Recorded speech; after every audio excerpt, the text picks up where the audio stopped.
Paz, irmãos, boa noite. Mateus 7:24. Mateus 7:24.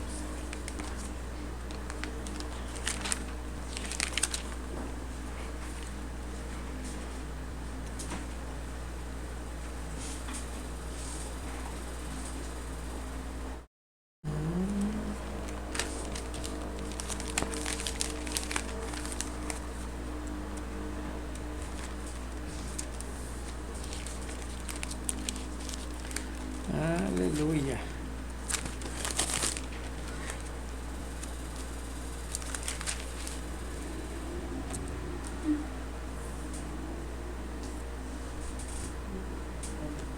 Diz assim, Mateus 7:24.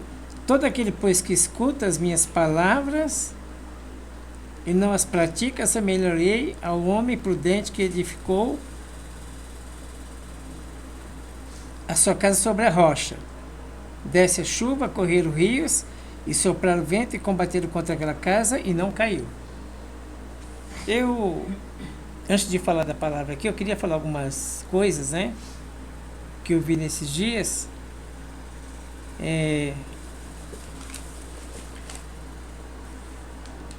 Algumas coisas que eu vi nesses dias. Eu tive um sonho, a semana passada, eu estava num lugar, e tinha um cano de PVC branco.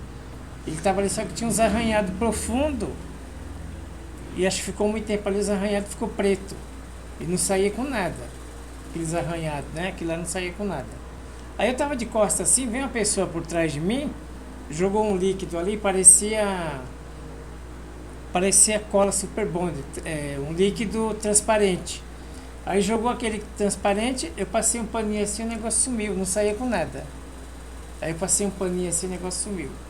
Aí eu fui orando para Deus. Quando chegou lá em cima, na Sara Veloso, eu fui de manhã pedindo uma interpretação para Deus, né? Daquele sonho, o que significava aquilo. Eu tive um entendimento assim, que aquele líquido que essa pessoa que passou por trás de mim, e eu tive uma sensação muito boa com ela, aquele líquido é o poder de Deus. O poder de Deus tira todas as marcas da nossa vida. O poder de Deus, ele apaga tudo quanto é marca da nossa vida. Se fosse vermelho, seria o sangue, falava sobre pecado. Mas eu não estou falando pecado, estou falando sobre marcas profundas que nós vivemos um dia na vida. O que acontece? Deus joga o poder dele, aquilo tira da nossa vida. Pode ser uma coisa encardida. Não há nada impossível para Deus, né? Então, às vezes, você está evangelizando a pessoa traz uma marca muito forte na vida. O poder de Deus tira essa marca aí, em nome de Jesus. Eu vou orar por você, vou ministrar essa palavra em você, e o poder de Deus vai tirar essa marca da sua vida. Pode ser uma marca profunda, não sai com nada, só sai através do poder de Deus, né? Só sai através do poder do Senhor. Eu estava vendo um pastor também essa semana, ele enfatiza, falou uns dias aí, categoricamente, que na minha igreja não vai ficar divorciado. Aqui não vai ficar divorciado, na minha igreja. É proibido divorciar. Se quiser estar divorciado, vai para outra igreja, pode ir. Ele falando categoricamente.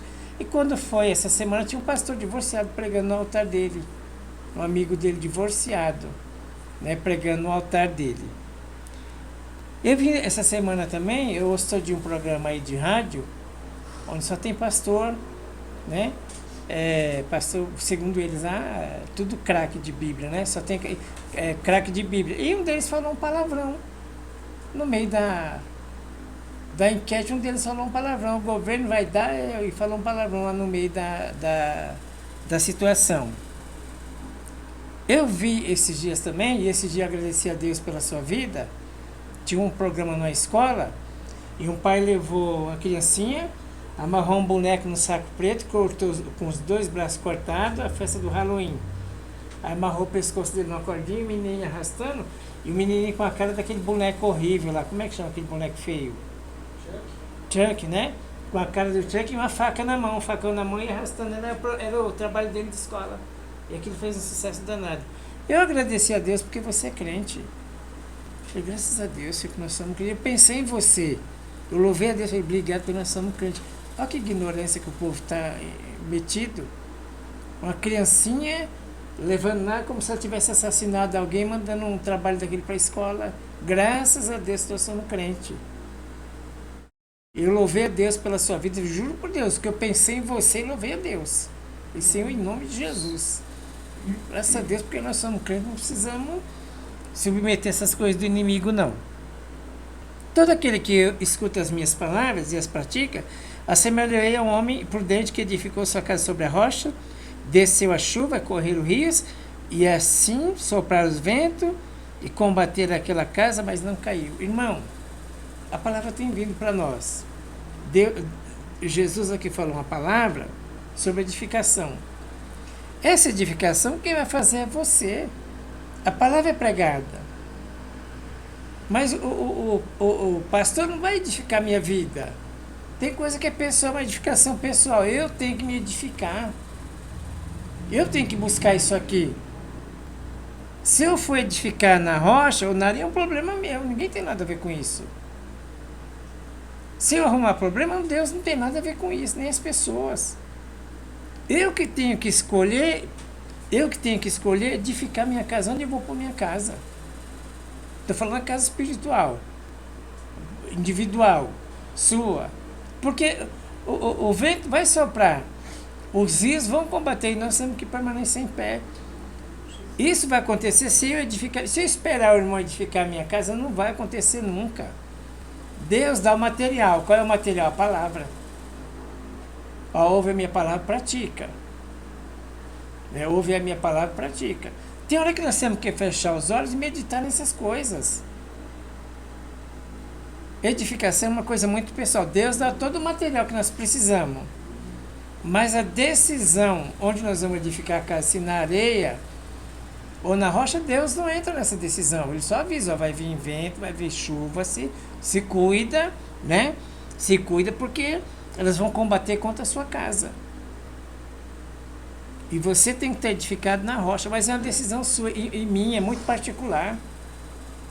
Ninguém vai fazer isso por mim. Se eu não tirar meu tempo de oração, se eu não tirar meu tempo de leitura, e uma das partes da edificação importante é a revelação da palavra. Deus dá o material. Qual é o material? A revelação da palavra.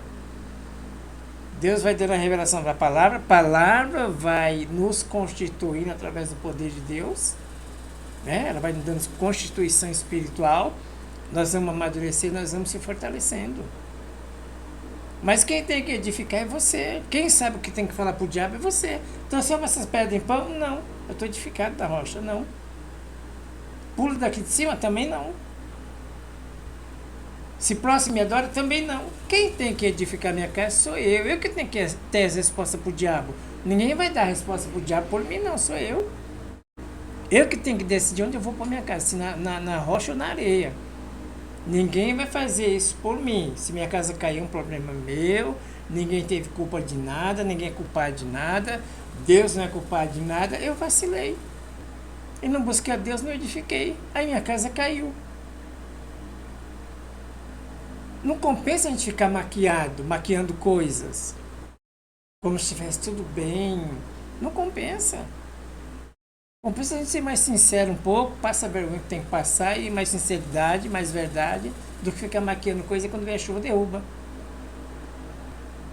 Né? Quando vem a chuva derruba. Eu passei por um período da minha vida, na minha família, que todo mundo lá, todo mundo não. Alguém via uns vídeos na internet de família e queria fazer igualzinho. Aí depois não aguentou. Porque não era verdadeiro. Estava edificando uma casa na aparência, só na areia. Eu vi a semana retrasada também, o pastor falou assim para minha mulher que quer divorciar. Ela não quer, mas ela quer divorciar. Quando foi a outra semana, ela estava lá postando vídeos. Aí põe o filho aqui, a outra filha aqui, igual o Renascer, Esteve Hernandes e Sônia, né? Eles imitam, quer pôr aqui. Mas se eles têm estrutura, eles estão 40 anos lá já com esse trabalho. Eles têm estrutura para fazer aquilo, permaneceu, mas você tem para estar imitando os outros? Então, sem farsa.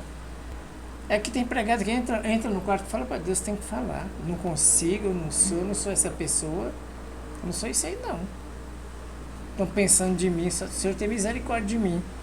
Então, nós temos que edificar nossa casa na areia. Essa parte de edificar não é Deus que edifica, não é nós. Né? Nós que temos que escolher. Na rocha, A gente edifica a casa na rocha, então é a gente que escolhe o rocha ou a areia, né? Todo aquele 24, todo aquele pois que escuta a minha palavra e as pratica, assemelhei a um homem prudente que edificou sua casa sobre a rocha. Desceu a chuva, correram rios e sopraram os ventos e combateram aquela casa e não caiu, porque estava edificada sobre a rocha. Aquele que ouve as minhas palavras e não cumpre, compará-lo-ei ao homem sensato que edificou a sua casa sobre a areia. Desceu a chuva, combateram o rio, sopraram o vento e combateram aquela casa, e caiu e foi grande a sua queda. Então é uma responsabilidade minha, responsabilidade pessoal. Onde eu vou pôr minha casa é comigo. Não é igreja, não é irmão, não é pastor, não vai. Pastor não vai ajudar você a edificar a sua casa, vai ser você. Pastor não vai ajudar a edificar minha casa porque é uma coisa pessoal, decisão pessoal minha. Vou ler mais, vou buscar mais a Deus, fechar meu olho um pouquinho, a vida está muito corrida, não tenho tempo nenhum para Deus, acho que eu vou pensar mais um pouquinho aqui, parar e pensar um pouquinho, disciplinar o corpo, a carne, para buscar um pouquinho mais a Deus, senão a gente acaba edificando só na areia, né? O Êxodo 5:1.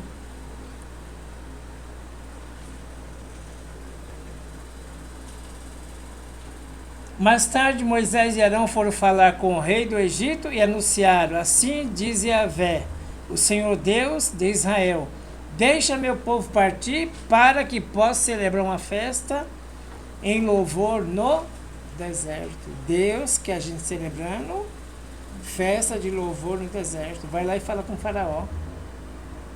Faraó entendeu? Não. Porque faraó tinha dinheiro, tinha palácio, tinha tudo, mas era ignorante na parte espiritual. Tem gente que é ignorante na parte espiritual, tem tudo, mas é ignorante na parte espiritual. Você tem a revelação, eu tenho a revelação, tem gente que não tem.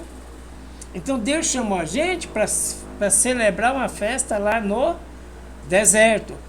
Como é que vai acontecer? Eu vou acordar um dia e você... Não, tem que ter um preparo.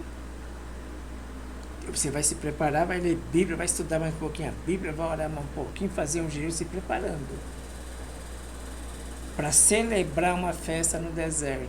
Isso aqui é para todos, mas não é para qualquer um. Quantos crentes você conhece estão no inferno, no deserto? Vivendo um verdadeiro inferno, no deserto. E nós vamos celebrar uma festa no deserto. Nós somos chamados para celebrar uma festa no deserto. Aleluia. Agora é só chegar lá e dançar? Não, tem que ter um preparo. O Senhor vai vir meia-noite. 5 tinha azeite, 5 não. 5 se prepararam, 5 não. Tem que ter um preparo. Nós temos que se preparar na palavra. Né? Nós temos que se preparar. Então aqui, para que possam celebrar a festa no deserto. Nós vamos pegar lá a viúva de Naim.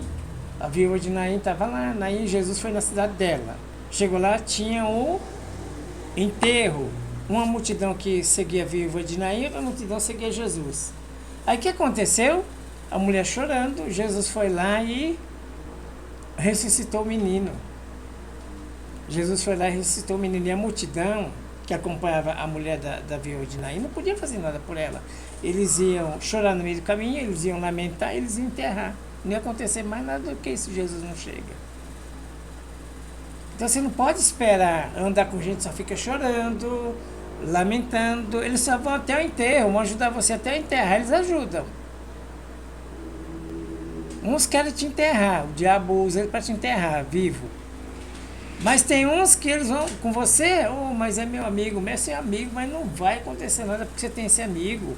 Ah, mas eu estou aqui na multidão, está aí comigo, mas essa multidão que você está chorando, está reclamando, está murmurando contra Deus. Não vai acontecer nada. Mas eu tenho uma multidão aqui comigo, eles vão chorar com você até você enterrar o filho. E nunca mais ver o filho, vão só chorar com você. Por quê? Porque eles não podem fazer nada. Aí Jesus vem e ressuscita o menino. Por quê? Porque Jesus andava com a multidão da vida, a viúva andava com a multidão da morte. Jesus vem e ressuscita o menino. O que quer dizer aqui? Você tem que edificar sua fé em Jesus. Tem uma multidão comigo, eles só vão enterrar o menino, eles não podem fazer nada não. Tem gente que vai andar com você só para enterrar. É amigo, seja quem for amigo, é conhecido, é companheiro, é tudo. Mas eles só vão até enterrar. Eles não podem fazer mais nada, são ignorantes espiritual. são ignorantes no mundo espiritual, não pode fazer nada. O Naamã era um homem de muito respeito. Um soldado, né, ganhou grandes batalhas para o senhor dele, mas era um homem ignorante espiritual, até que encontrou Eliseu. O Zaqueu era um homem ignorante espiritual, até que encontrou Jesus. O Mateus era um homem ignorante espiritual, rico, mas ignorante espiritual. O Nicodemos era um homem ignorante espiritual, até encontrar Jesus. Jesus tem que nascer de novo. Mas eu tenho tanto dinheiro, mas não é questão de dinheiro, não é nascer de novo, é no espírito. Então ninguém vai te ajudar, só Jesus vai te ajudar. Ninguém vai te ajudar, só Jesus vai te ajudar. Ninguém podia ajudar o Daniel na cova dos leões, ninguém podia ajudar na fornalha de fogo, ninguém podia ajudar o Davi, ninguém podia ajudar ninguém, era só Deus que ia ajudar. O outro foi parar na boca do peixe, era só Deus para ajudar, ninguém podia descer lá e ajudar ele, não podia, não tinha como. Então às vezes nós queremos ajuda, não tem, você tem que amadurecer, eu tenho que amadurecer, não tem ajuda não. Essa situação aí, Deus é que vai me ajudar, Deus é que vai na frente dessa batalha. Então às vezes não espere nada de pessoas, de gente, não idolatre ninguém, né? O pastor fala daqui, aqui não prega ninguém, daqui a pouco está pregando nada. Os craques de Bíblia, daqui a pouco está falando palavrão. Não depende, honre as pessoas, mas não depende de ninguém. Principalmente na vida espiritual. Aí eu vou ter aqui 20 minutos com Deus. Glória a Deus, vai ser 20 minutos abençoado.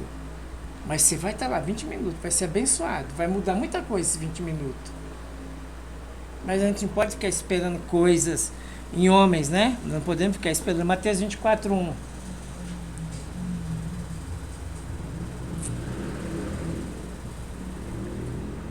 Então Jesus saiu do templo, ao caminhar, seus discípulos chegaram mais perto dele para lhe apontar as construções do templo. Jesus está lá em Jerusalém, os discípulos vêem o templo e eles ficam maravilhados com aquilo.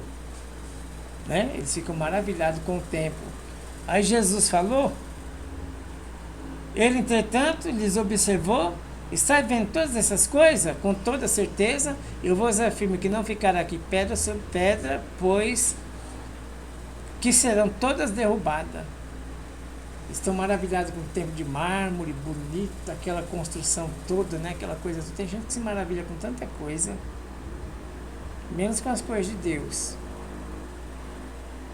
Né? Se maravilha com pessoas, com um monte de coisa, está maravilhado, menos com as coisas do Senhor, né?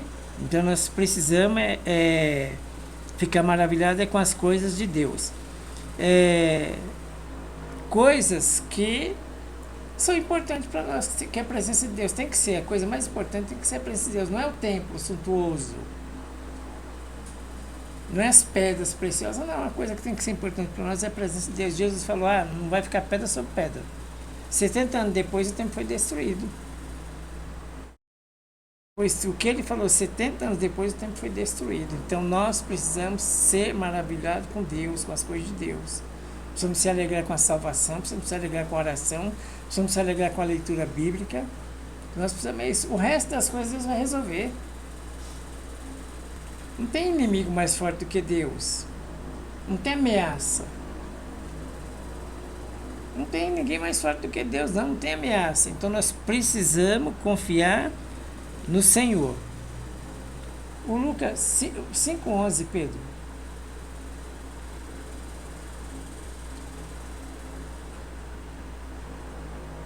Então eles arrastaram seus barcos para a praia, renunciaram todas as coisas e seguiram a Jesus. Fizeram a pesca maravilhosa. O que nós precisamos. Pescamos tudo, vai resolver todos os nossos problemas. Jesus falou, deixa isso aí. Deixa com o povo lá, o povo vai desfrutar de tudo.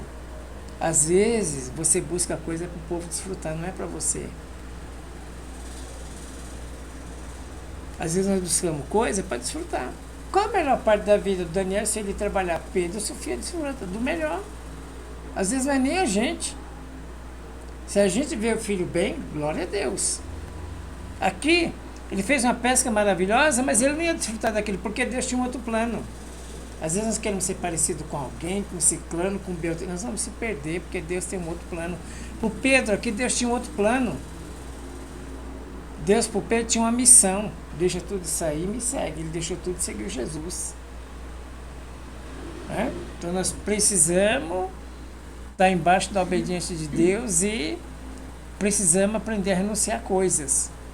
Aquilo que Deus dá pra gente, precisamos aprender a renunciar as coisas que Deus dá pra gente. Pedro, vamos terminar aqui. Jó 1:21.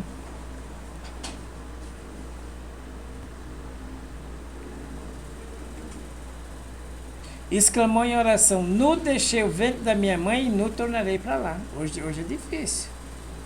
Com essa correria toda atrás de dinheiro, né? É difícil. Então, exclamou em oração: nu deixei o ventre de minha mãe e nu partirei da terra. Yahvé deu, Yahvé tomou. Louvado seja Yahvé deu, Yahvé tomou. Louvado seja o nome do Senhor. Para dizer isso aqui, o romantizar não vai funcionar. Então nós não vamos viver esse nível de luta também não. Que o Jó viveu. Mas nós precisamos de uma constituição espiritual para aquilo que está ao nosso alcance. A gente tem uma resposta para cada situação. Perdi tudo, não deixei o ventre da minha mãe e partirei da terra. Yahvé deu, Yahvé tomou, louvado seja Deus. E com tudo isso, o Jó não pecou contra o Senhor, não blasfemou contra Deus. Mas ele criou uma estrutura para fazer isso. Nós precisamos ter uma estrutura. Quando Pedro afundou na água, Jesus mandou tocar um violão. Vem Pedro, mandou. Não tinha música nem violão. Tem hora que a vida não tem música nem violão, não. Então nós temos que enfrentar um negócio sem música e sem violão. Dançar sem música. Um fala assim, vai dançar conforme a música, né? A gente tem hora que tem que dançar sem música. Mas precisamos de uma estrutura para isso na nossa vida. O jejum e um pouquinho de oração. Jejum, oração e palavra, nós vamos criando uma estrutura e nós vamos dominando todas essas coisas. Não seremos dominados por elas. Nós vamos dominar todas essas coisas em nome de Jesus. Amém? Amém.